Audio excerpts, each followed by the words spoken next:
Time for another edition of the Summer Grill, proudly brought to you by KTM, ready to race right here on speedcafe.com. It might be Christmas Eve, but the presents are arriving early. We've got a very special guest with us in the studio. Greg Murphy joining us, along with the Bathurst champion, Shane van Gisbergen. A belated congratulations, mate. Just mega. Yeah, thank you. It was pretty awesome to win that one finally. It was a tense race, but so stoked to finally get it. Mate, we'll go to the end of it to start with. How did it feel? Obviously, no crowd, and your mum and dad weren't there. We know how close you are with your mum and your dad is just your biggest fan. I mean, was that a little bit bittersweet?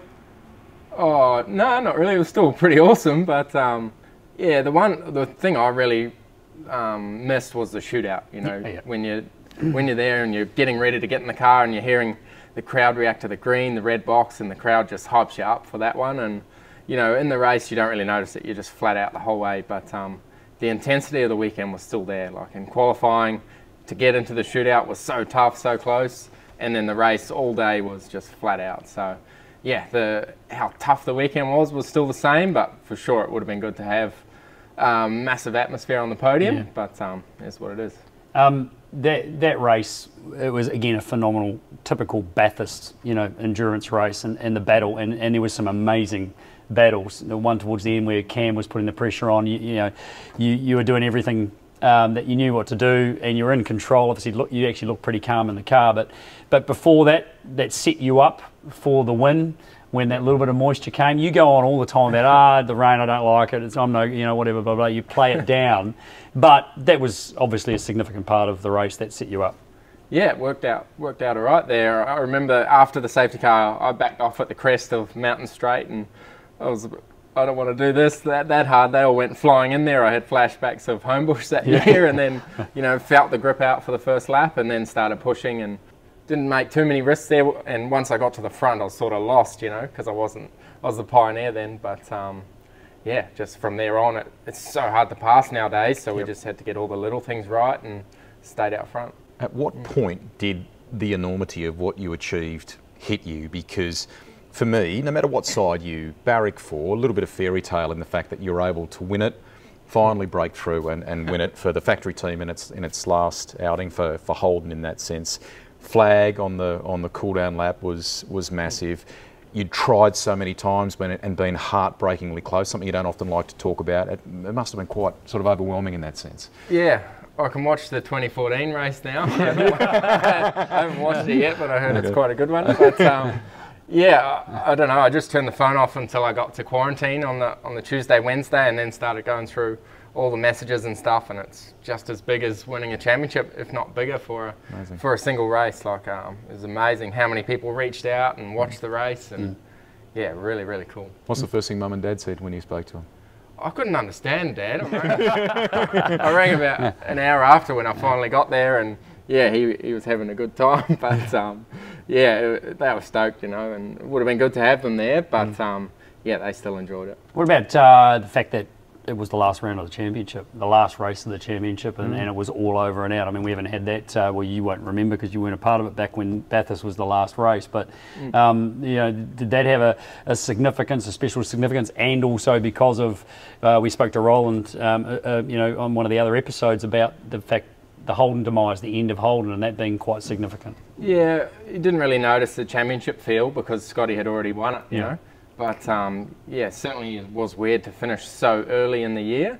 But yeah, seeing the limited people that were there, but the emotions of that flag, just a small thing, and seeing how much coverage that got and how many messages, there were about that flag, yeah, it means so much to so many people. So yeah, really special memory, and I think, much better than doing a skid, just carrying that flag around was really cool images. Yeah, it definitely played a huge part, and there would have been a lot of emotion, a lot of people who have been following the brand for so long. Also, let's, we can't forget your teammate and that whole epic saga, Garth Tander. What a pro. Yeah, oh, it was awesome, and those guys had such a tough job. They hadn't driven all year, really, so to jump in, and we tried to give him extra laps, but he didn't really need it, he was pretty much straight up to it, and he's pretty methodical with everything, just built up and made sure all the little things were right. And we sort of stopped tuning after Saturday morning and just you know, let the track come to us. And you know, it's that experience I've never really been able to quite get right, and he just, you know, you just know that the track's going to come, and so,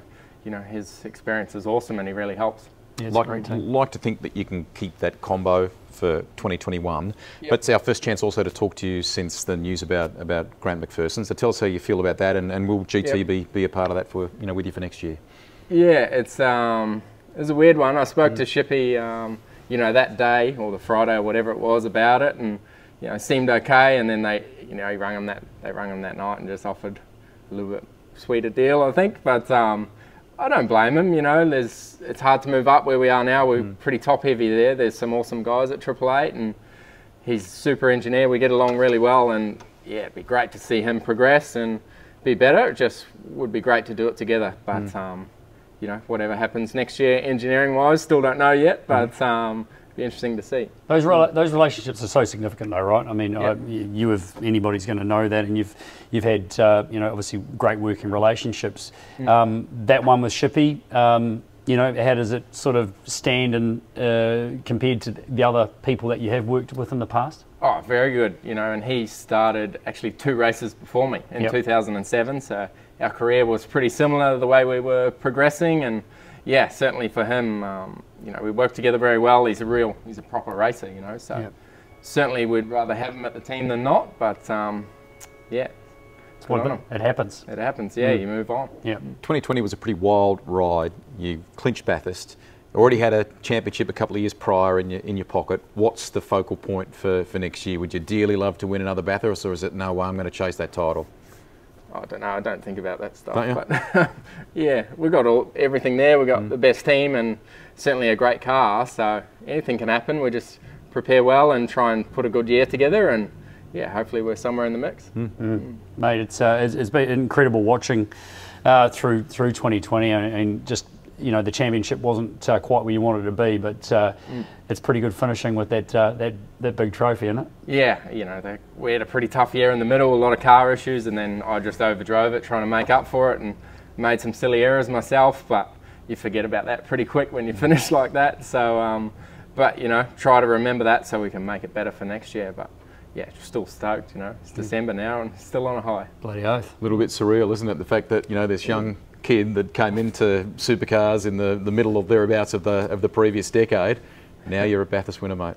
Yeah, it's pretty cool. Pretty cool when you say it like that. Awesome. Congratulations, well done, and we wish him all the very best in the 2021 season. There he is, Shane van Gisbergen. Fantastic you could stop by and chat with us for this edition of the Summer Grill, all brought to you by KTM, who are ready to race. KTM are giving away some awesome summer essentials each week. Stay cool with a KTM Powerwear pack featuring a shirt, cap, thongs or jandals, sunglasses and lanyard. To enter the draw, all you need to do is subscribe to Speed Cafe in the sign up box below this video. It is that easy. And we'll have another episode of the KTM Summer Grill for you tomorrow. Stay tuned.